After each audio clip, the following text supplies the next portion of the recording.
Good afternoon, ladies and gentlemen. Warm welcome to all of you to another edition of APAC Dialogue.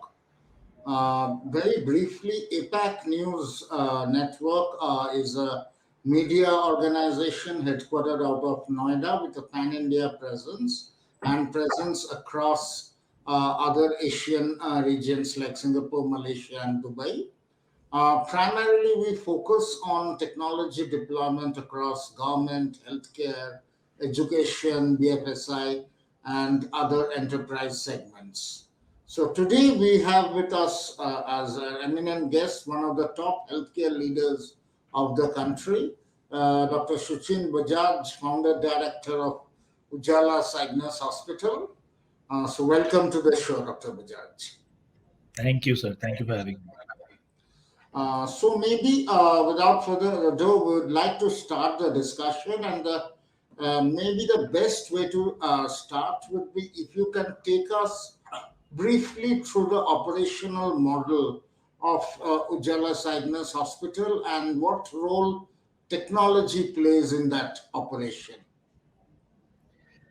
So the operational model of Ujala Cygnus developed because of certain constraints and makes just reinforces the faith that you operate the best when you have the maximum constraints around you. Because the current generation always wants to have freedom, and we love the freedom that we have. We can't work with so many restrictions, but I feel that having no constraints at all leads to a lot of inefficiencies creeping into your operations. So we started because we had no money.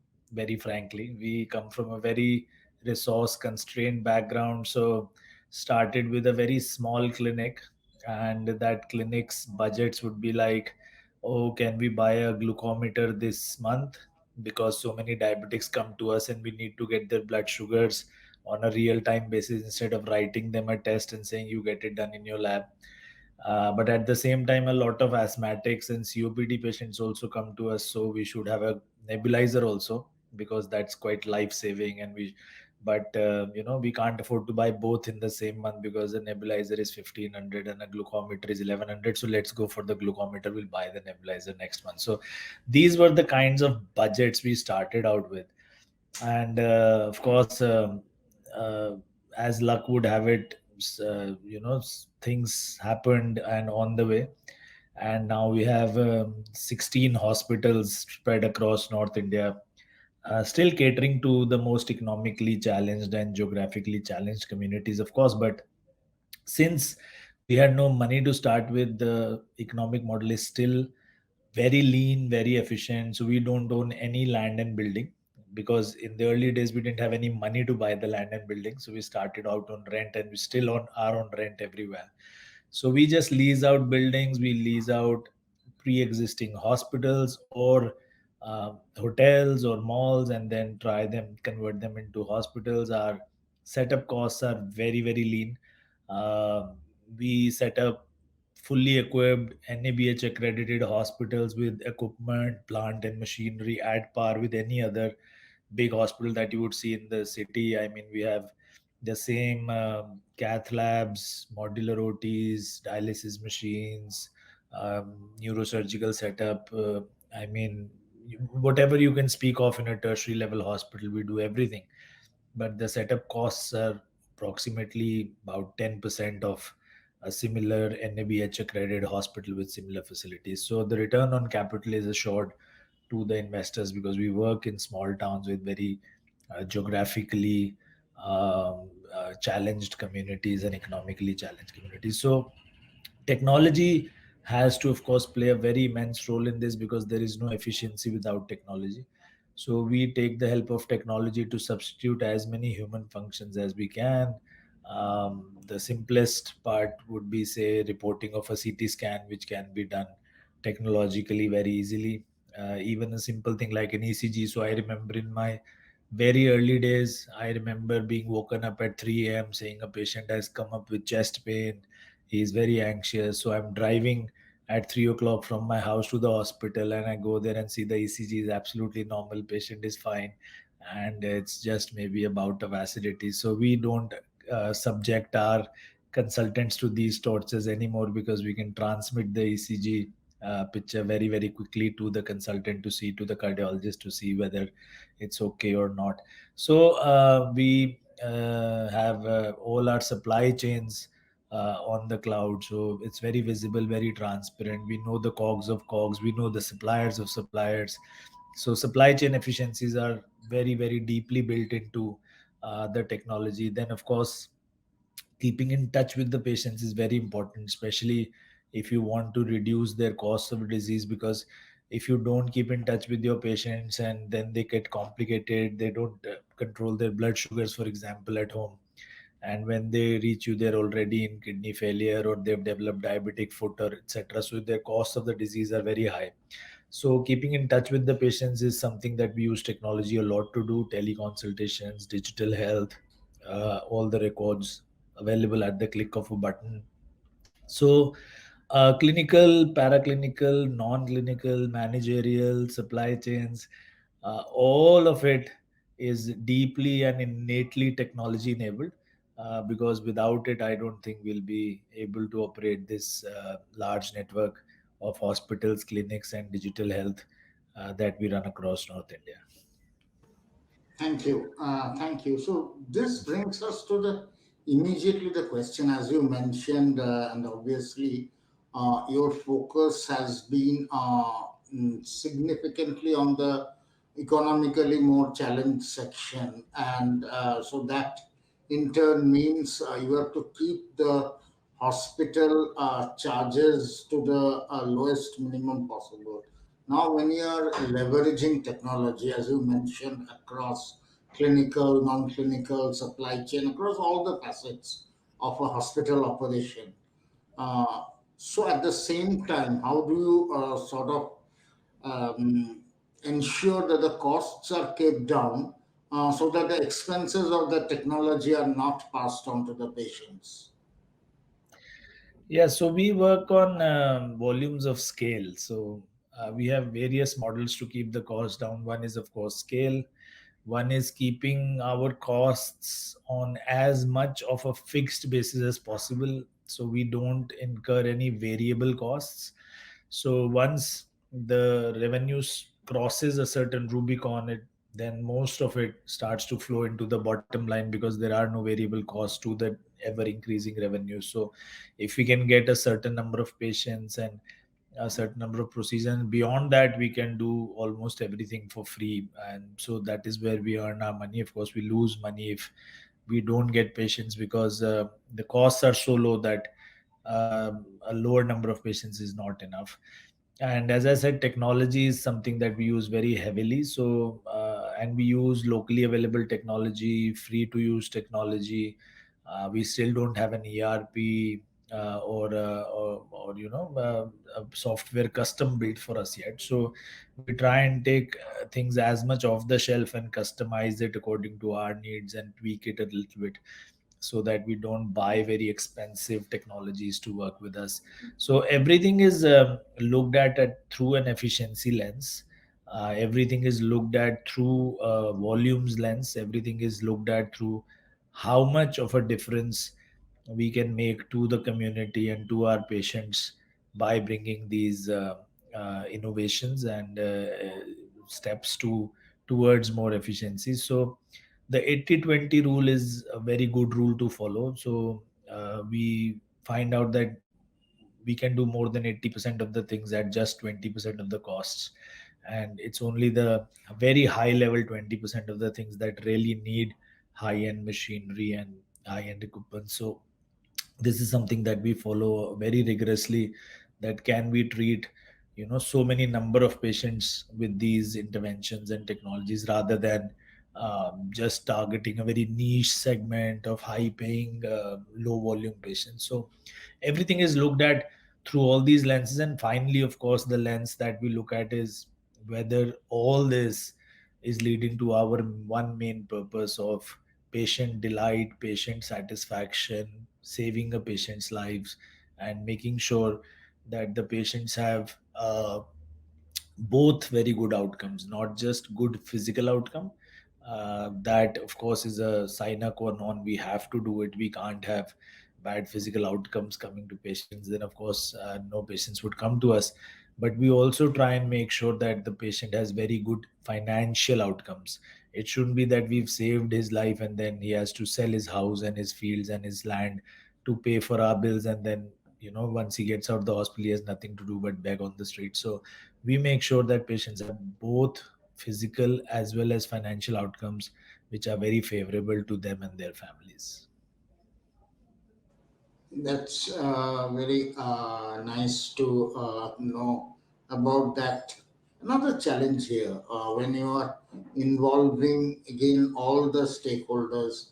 So typically in a hospital ecosystem, you will have the doctors and the nurses who are the caregivers. You will have the administration people. You will have the suppliers. So all these are part of the ecosystem, and now this extensive usage of technology, and at the same time you are saying you have to sort of ensure the efficiency out of it. uh, how is the coordination or the integration between each of those stakeholders in the ecosystem as far as technology usage is concerned? So, in my very early days, we found that whatever technology we tried to apply, since cost was a big part of it, so we would end up getting the cheapest ones on board, and the decision makers in buying that technology would unfortunately never be the clinicians, the nurses who would be getting to use it. So the decision would be made by us because we were writing the checks, and then our IT team and our finance team and our operations team. So these would be the people who would be deciding, okay, we should get this software, and we should get this technology in place. And then about 3 months after using it, we'll get feedbacks in, and the feedback from this team that had made the decision was very different from the team that was now actually using it on the floor. So the IT person, the finance person, the directors, they would say, "Oh, this is very good, very good, very good." Everything was very good, very good, very good. And then when you start opening the nurses' feedback and read it, like, it's horrible, very bad, too time consuming. We can't work on it. We don't understand half of it. So it was like an eye opener to us that all this talk about design thinking and empathy with the end user and stakeholder, it's not just managerial talk. It is like really, really very important to be on the ground, to do Gemba all the time. Make sure that the end user is the one that does the final trials and make sure that everything is in place before you close that order. So that is something that we learned very early on in our journey, and now all the decisions about new technologies getting in place are made only when a large sample of the end users try it out firsthand, and they walk the teams through that entire journey of taking that technology, customizing it, making little changes, tweaking it up, so that finally they also feel that they're a part of it. It is their baby. They've made all the decisions. They've made these changes.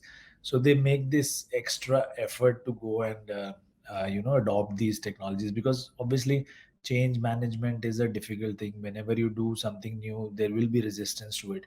But if, as long as you bring enough stakeholders in a very early stage of that journey, instead of making that decision and just handing over to them that, okay, this is the new stuff, you get to use it now, from tomorrow go ahead, then of course the resistance is much higher. But if you bring them on board earlier, make them a part of the journey, make them decide on things, make them feel like that they are the ones who've been the main decision makers behind adopting it, then they of course will make the bigger efforts to make sure that it is a success. Obvious. And maybe looking back at the last couple of years during the pandemic time, we know the situations were not normal, and unless for the emergency requirements, even a lot of cases, patients were hesitant in coming to hospitals. But the emergency things had to go on, obviously. So, how did one overall your operation? How did you manage the operation? And second, what was the help provided by technology in running during these times? So COVID was a eye opener for us in more ways than one. Uh, as famously Reid Hoffman had said that entrepreneurs are people who jump off a cliff and then start building the aircraft on the way down and try to fly that. In COVID, actually, we were pushed off that cliff. We didn't choose to jump ourselves. We just had suddenly the ground was, completely gone from beneath our feet. And unlike other businesses, I'm not saying anybody had a good time. Everybody had a hard time, but especially hospitals, unlike other businesses, we did not have the option of closing down or working from home or downsizing or choosing not to pay our rentals, because we were at full strength. We were completely ready for the supposed wave of patients that was supposed to come in, which never came in the first wave. The first wave was exactly like the third wave, even I think even lighter than the third wave, because in third wave at least you had a lot of patients having COVID positive and sick at home. But in the first wave, due to the intense and strict lockdowns very early on, the number of patients were very low, and there was no streaming in of patients into hospitals. So all the hospitals were completely empty. There were no PDs, no elective surgeries. Wards are empty. People are afraid of coming to the hospitals. They're having these strict lockdowns. So we realized very quickly that we were now losing touch with the community, because the community was unable to access us. They were not able to come to us, and we started a telehealth solution. I think just 2 days into that lockdown, within 2 to 3 days, and due to that strict lockdown at the peak, we were doing almost 35,000 teleconsults a month with that time. We also got time because we were too busy before that in the daily scut work, daily firefighting, intense operations. So during that time, we got time to reimagine and restudy our supply chains, make them more efficient, finding new suppliers, going to suppliers that were higher on in the chain rather than the lower people who had lower margins to offer to us. So we made efficiencies an intrinsic part of our supply chains. That was something that was very good at that time. We also learned that we had more capabilities than we could imagine. So we were not cognizant of our capabilities. So when the second wave came, it was actually quite horrible, one of the darkest times that I've ever seen in my life. And you know what had happened in North India during the second wave. It was like hospitals were brimming over. We had ambulances lined up almost almost a kilometer and a half away from our hospitals, just lined up to take patients in. We had no beds, no oxygen. Things were in short supply. So we opened a 1,000 bed completely free of cost uh, hospital in Delhi in partnership with the government of Delhi in Buradi, and that we opened within 7 days. So we started conversation on a Monday that we need more beds, and people were not finding it very difficult to have beds. And on the next Sunday, we had opened the hospital and brought in the first patient, and that was completely technology enabled, completely paperless center. There was no paper there at all. Everything was on tablets, and even the booking of patients, everything was done online. And we had 308 ICU beds there, fully equipped with ventilators and oxygen. It is still the largest field ICU in the country with 308 ICU beds. So that we opened very quickly. So led to some belief in our capabilities. We also opened a 100-bed COVID hospital completely free of cost for patients in Prayagraj, in partnership with the government of Uttar Pradesh and Bill and Melinda Gates Foundation and Give India Foundation. So a lot of things during those COVID times that we learned, we applied on the ground. We implemented a lot of newer things and learned a lot from them.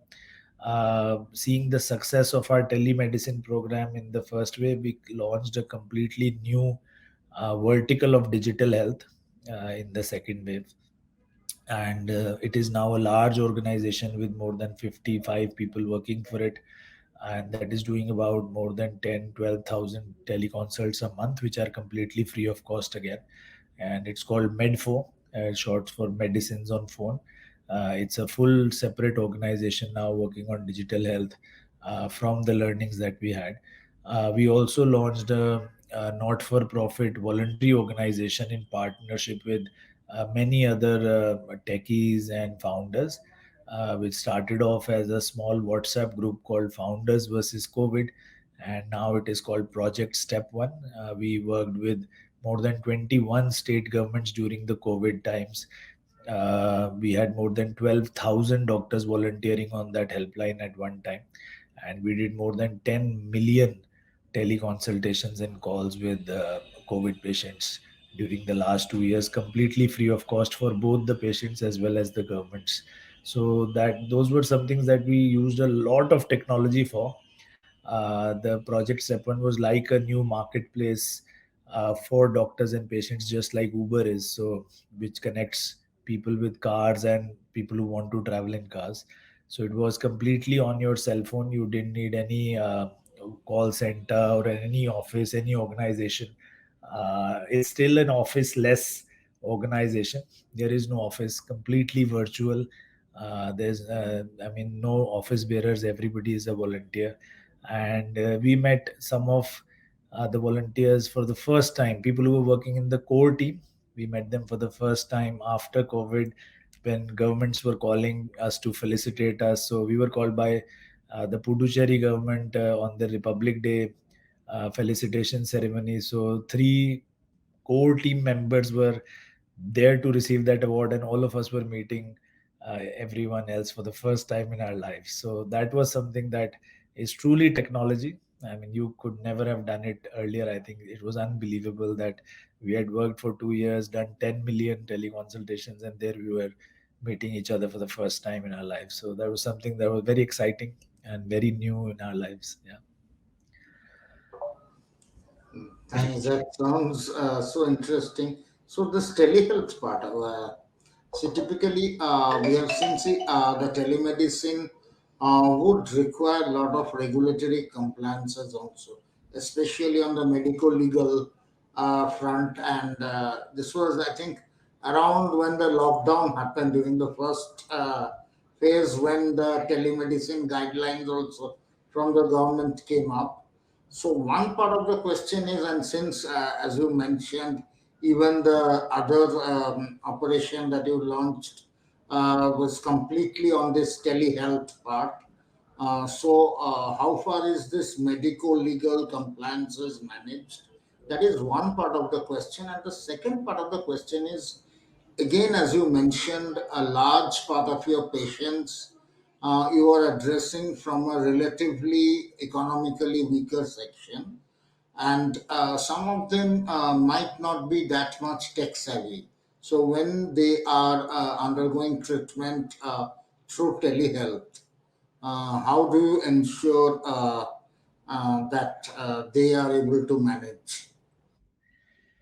Yeah, in fact, when we started Project Step One, teleconsultation and telemedicine was still illegal in India. So it was completely illegal to offer any sort of medical advice on the phone. But yeah, we knew that this wave was coming. It would overwhelm a lot of governments and a lot of doctors, and there was no way that we could have managed it through just a physical infrastructure.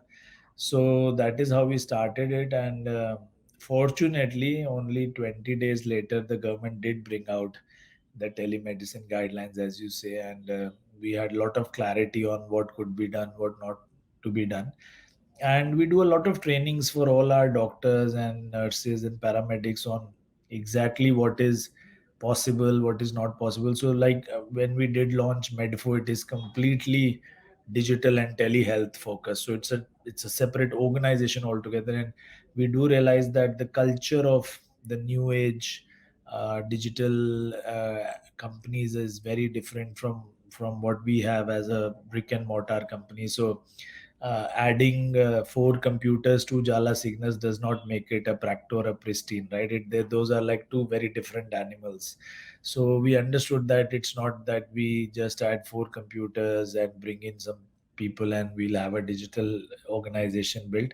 So that is a different culture altogether. They have a different office, they have different business leader, they have a different team completely. So we make sure that we don't interfere with them too much. So they do their own trainings. They have a lot of doctors on board, and they do a lot of trainings for the doctors to make sure that they're legally compliant, they're ethically compliant. Ethics is something that is quite non-negotiable to us. We lay a lot of emphasis on ethics, on making sure that we do the right thing for the patient, and nothing is done for financial reasons per se. Finance is, of course, something that is a side reward to what you do. If you are working hard enough, finances will automatically follow. But the ethos of the organization is not to do things to prepare Excel sheets or quarterly reports. In fact, in our organization, it's a fireable offense if you turn back any patient due to just pure financial reasons, that this patient did not have money, so we did not treat him. If someone says that there is a no questions asked firing policy, that you may have been a star but you do not fit into the culture of what we do.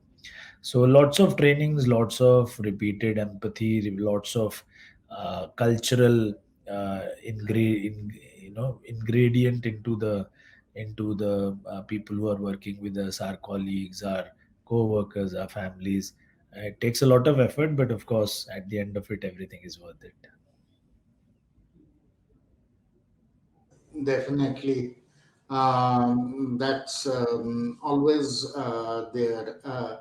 Another part I would like to understand, you mentioned earlier the functional units, the doctors and nurses, and how they reacted to this different technology adoption. Now, even technology, we can say typically in the hospital will be two kinds. One will be the medical technology itself, the equipments, devices, and other technologies. And then there is a IT technology, IT part also. So overall, to manage this internally, again, as you also mentioned that you are running a lean function and you have 16 network hospitals now. So how is the team structured to handle both the medical technology and the IT part? Apart from the users, users are the doctors and nurses, obviously. But how is the team structured there? So, as with everything else, the team is also very lean. All our operations are very lean just because we don't have much money to fatten up ourselves. The team is very lean to manage these 16 hospitals and multiple outreach clinics around these hospitals, multiple free dialysis centers that we do, and the two government hospitals that we run, the 1000 bed Buradi Hospital and the 100 bed Prayagraj Hospital. All this is managed. At the top is a very, very small corporate office we have. Less than 25 people work here. So, where I'm sitting right now. It's a very lean office, and we have a board of directors at the top. And this board of directors, one of us sees the operations on a day-to-day basis. One of us sees marketing, investor relations, uh, digital pharmacies, etc., supply chains, and one of us oversees the finance and HR functions, which are the most important, I think, in our organization. So this is we have a small second lab, that we have a chief of operations, we have a chief of marketing and sales, and we have a chief of HR, who are the second line, that and the chief of finance, of course. So the four people who are part of the second line. And then to the chief of operations, we have the head of information technology reporting to him, who handles all the digital functions on the hospital side, as well as the incorporation of new technology. And To supplement his functions, of course, we have a very large digital team now, which I said is headed by a CEO of Medfo, Shashank, and he has more than 55 people working for him now in a separate office completely. They work on a arm's length basis with us. They can provide digital help to any organization, provided it is comfortable to them and rewarding enough to them. But they also help us a lot in our digital strategies, in digital patient acquisitions, in keeping in touch with the patients through their entire journey, from discovery to post discharge and follow ups. So the organization, as I said, is very lean. We don't have too many people. Each hospital has their own IT heads and digital heads. So two people in each hospital. Sometimes we have only one person duplicating both the roles. So not many people to take care of everything in this, but as I said, it's technology enabled, so we rely on technology to support us and give us all the features that we hope to replace humans with. Okay. And how is this, since this telehealth and the remote care part now, I won't say it has gone away, but the COVID is has subsided. So how, and things are turning back to normal. So how do you see the response now towards telehealth and remote care? That also came up in a big way during the pandemic. So how are things now? So I think the behavior change has been very sticky and it's not going away very quickly. So we had almost zero teleconsults before COVID, but as I said, at the peak, we were doing about 35,000 teleconsults a month. We are still doing about 15,000 teleconsults a month. So from zero pre-COVID to 15,000 a month, and we are looking to increase this to almost 50,000 a month in the next 6 months. So the behavior change is very sticky. People don't want to travel for a day, come down from the hills to the hospital, spend a full day hiring a jeep and coming and talking to the doctor just because their blood sugar is now 250 instead of 150 that was earlier. So they would rather call, and they have been informally doing it. India has a large example of people who just pick up their phones and call the doctor, that doctor, I'm feeling this, I'm having this trouble, can you help me? So many people do that, but now it has been formalized and institutionalized as a teleconsult, and we see a lot of it happening. As I said, supply chains that we used to do manually quite a lot earlier, everything has been digitized, so that behavior change has stuck with us. A lot of tele reporting, etc. The remote care that we used to have in homes, that has gone down a bit. I think we don't have too much of that happening, but we do have remote ICUs, people wanting to set up intensive care beds in their houses because they don't want to stay in a hospital for a long time. That is still persisting, and elderly monitoring and care, because we work in a lot of communities where the children have gone to the cities or outside the country to work, and the elderly are living alone. So that is something that we still come across quite a lot. But yes, compared to the COVID days where we didn't have beds and people would be at home and we would be offering them remote monitoring, more because of the reason that they were in isolation, their relatives couldn't be staying with them, they didn't have any caregivers, so we were the only caregivers available on phone and on the web.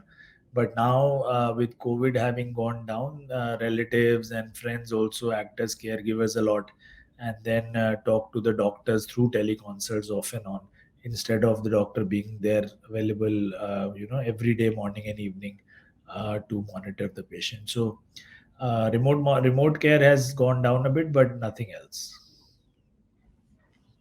And what about the 16 hospitals that you mentioned? What about the rural population? What have been your initiatives in addressing the rural patients?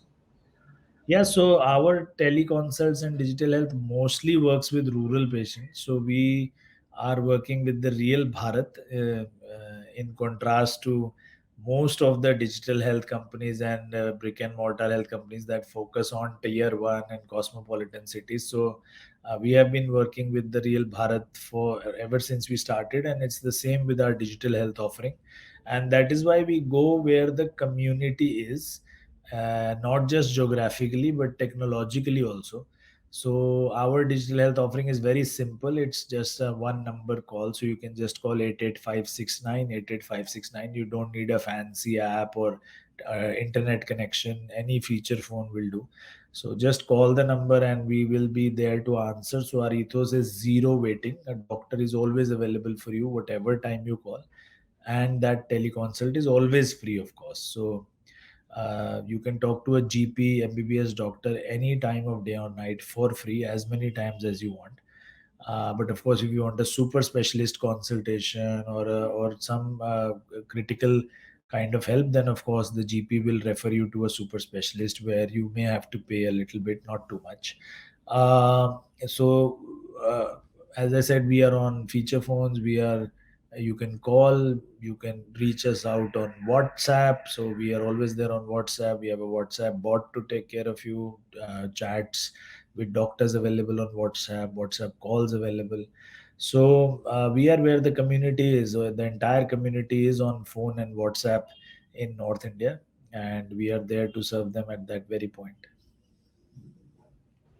Okay, that's also great to know. Another point I'd like to mention, there are two sectors which healthcare is, if I may say, today deeply connected: insurance and pharma. And without insurance and pharma, and if we see in terms of technology adoptions, both those sectors are very high on technology front.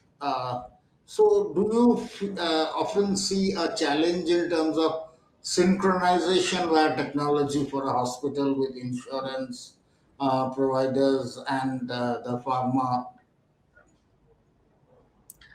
I think that was the case 2 years earlier. 2 years earlier, we were having a lot of challenges because our mindset was very different. But in these last 2 years, I think all of us have embraced technology with a vengeance. I don't think even you would have been having this kind of an interview 2 years ago, right? It was unthinkable that you will do an interview on a computer. You would have called me to your office, or we would have met at some conference or a seminar to do this interview.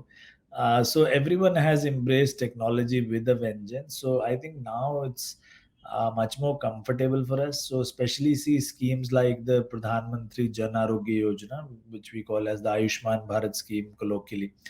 That insurance scheme is completely paperless and completely faceless. You do not need to go and deposit any file in any office. You do not need to meet any person to get that file moving or get a check released as payment. You just upload all the documents and the case sheets, and that gets processed, and the money is transferred to your account. The entire patient experience is also paperless. You do a biometric of the patient to identify the patient, and then you treat the patient. So schemes like this is the largest insurance scheme in the country now. More than 50 crore people are covered under it. uh, I don't think there any hospital, even the tiniest of hospitals in kasbas who are empaneled with Ayushman Bharat, uh, get to do completely paperless experiences, deal with the patients, operate on the patients, get the payments done facelessly. So I think that is something that has democratized technology to a very large extent. And pharma, as I said, supply chains, pharma, consumables, these are all that we have worked a lot upon in the last 2 years during the pandemic. And we've seen efficiencies and margins grow exponentially, that we never had thought of earlier as well. Because when you apply technology and when you discover that your supply chains had been so dark and so opaque earlier, and now you're peeling off layers and finding newer things, going back and back and back into the supply chain, finding suppliers, then suppliers of suppliers, then their suppliers, finding the costs of goods, and then the cogs of cogs, and then further down. So you develop a lot of efficiencies into the system, and that can never be done without technology being incorporated deeply inside your system. So I think we've learned a lot there, and we are now much more comfortable with integrating with these two sides than what we were before about 2 years ago. Sure. And lastly, I'd like to hear about your expansion plans in terms of predominantly right now you're focused in northern part of India, pan India expansion. What are the plans beyond those 16 hospitals in terms of including any other super specialty components or any other expand? So, what are the plans? So right now we have 16 of our own hospitals, and as I said, two government hospitals that we are working with. The 17th hospital we will open very soon, in about I think 1.5 months, in Srinagar, Kashmir. That will be the fifth state that we will enter, and that is also a conscious decision because the hilly states, especially, have very low access to technology. We work a lot in Uttarakhand, and there we see access to care, access to technology, access to emergency care, especially, is very low. People have to come down to the plains to access good quality healthcare. So, Kashmir is something that we're looking to do. Other hospitals, Uttar Pradesh is something that we are very close to. It is a state that Amar Ujala, our largest shareholder, has a deep presence in. This is a state that my mother belonged to, so she was in Kanpur. So I have a lot of family there even now. So, and if you see the size of the state, Uttar Pradesh has a population which is larger than that of Brazil. And if you combine Uttar Pradesh and Uttarakhand, which was part of Uttar Pradesh earlier, they have a population which is larger than that of the USA. And you can see, compared to the USA, what kind of healthcare facilities we have in these two states for exactly the same number or a larger number of people living here.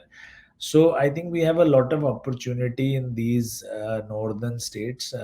Not for nothing are they called the Bimaru states, because their human development indices are amongst the lowest. In the recently released health index, Uttar Pradesh was amongst the lowest of the states in India.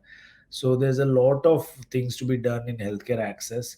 Uh, Madhya Pradesh, Bihar, Jharkhand, Chhattisgarh, Eastern Rajasthan, they are also not very well developed in terms of healthcare facilities. So I think we have more than enough on our plate in these northern Hindi speaking belt.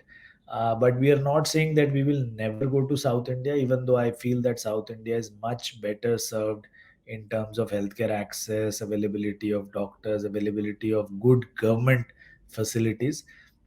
So I wouldn't say that we will never go there, but I think we have lots to do in North India before we think of traveling out of this geography. I think you're on mute, sir. Sorry. Yeah, thanks. Before we end, I'd like to congratulate you on being selected for the Aspen Institute Fellowship Program. Can you briefly give a little detail to our viewers on that? Yeah, I've just come back from the first week. So it's a 1 year fellowship program. The first week of trainings and learnings was held at Kenya. So I was in Kenya, and it was a week of many new things to me and forced me to look a lot inwards. So that was the very first time that I had been to Africa. So I consider myself a global citizen. I've traveled a lot. I've interacted with a lot of people.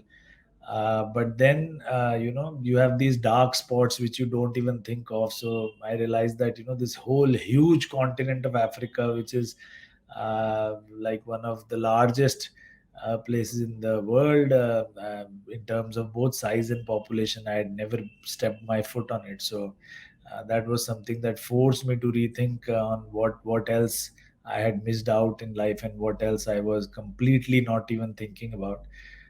This was also the first time that for one full entire week I did not meet a single person of Indian origin. because I was the only Indian in that fellowship of 14 people that had been selected from around the world. And the entire faculty was also from the US. And usually you do find people of Indian origin scattered here and there, they are very common.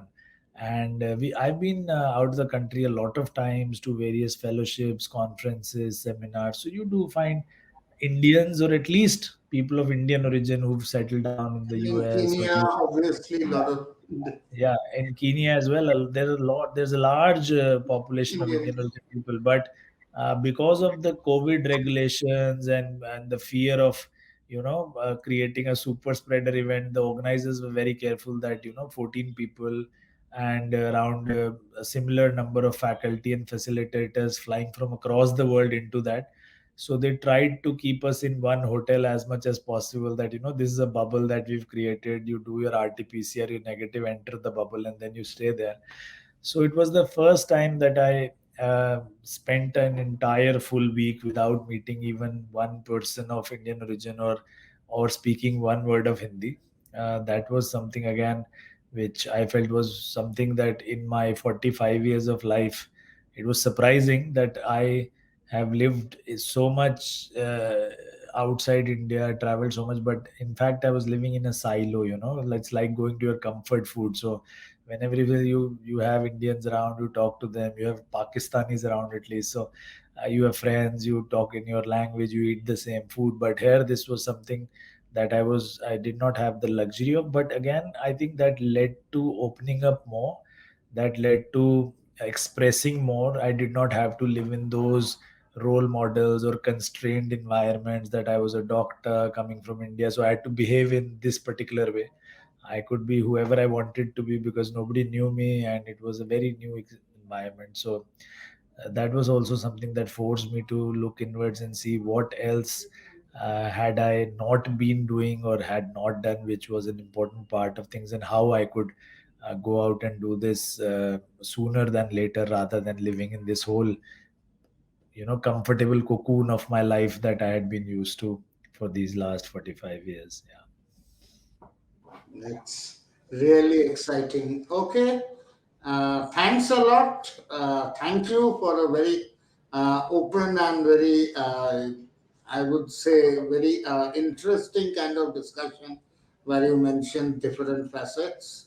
And as, yeah, in other times we might have this interaction in person, but during these times it was virtual. So thanks a lot again. Wishing you a good day. Thank you. Thank you very much, sir. Thank you. Bye bye. Thank Bye. you. See you soon, hopefully. Yes.